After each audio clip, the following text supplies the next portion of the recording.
All right, this is it. 6 years of insanity have all led up to this moment. Silksong today, but not the way you might think. See, I think we're actually getting a release date, not the actual game today, and I'll tell you why at the end. First off, why are we even getting a release date today?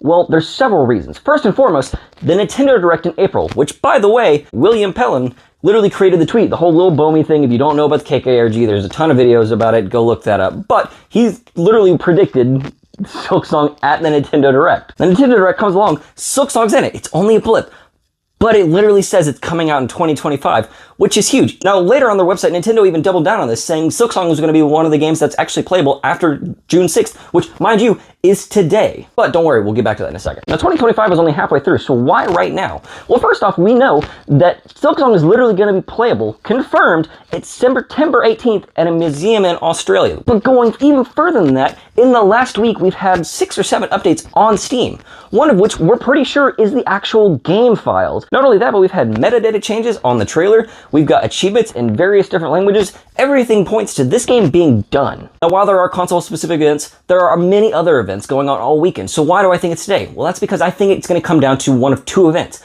Either the Day of the Devs or the Summer Games Fest. Now, while I do think Summer Games Fest is a plausible option because it is specifically about indie developers, I don't think that's the one. Money on the table, I have to go with the Summer Games Fest hosted by Jeff Keighley. Now, why do I think Summer Games Fest? That's because it's one of the biggest gaming events all year long, and it's being hosted by Jeff Keighley, who has literally gone on record saying he wants to work with Team Cherry. He says he contacts them. He says he specifically wants to use an expo like this to be able to highlight Silksong. And Leth from Team Cherry has gone on record saying the same thing, that he wants to work with Jeff. Also, let's be real.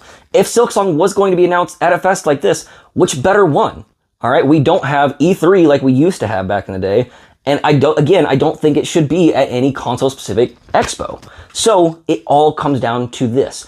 5 o'clock tonight, Eastern Time. Check in. I'm telling you, it's going to be there. I'll be watching it. Now, why do I think specifically it's not going to get released today, but in fact, a release date is coming today? That's because one of the big theories right now is that it's going to get shadow dropped, but there's a lot of reasons why that's probably not the case. The number one reason is going to be the Kickstarter backers from the Hollow Knight game. You see, they were promised to get the game, and Team Cherry has already come out recently saying that when the time comes, they're going to send them emails so they can give them the right key to the game so they can play it on, Switch or PlayStation or PC or whatever they're going to. All that being said, Silksong today. Join me later tonight. Y'all let me know what you think down in the comments, and I'll see you next time.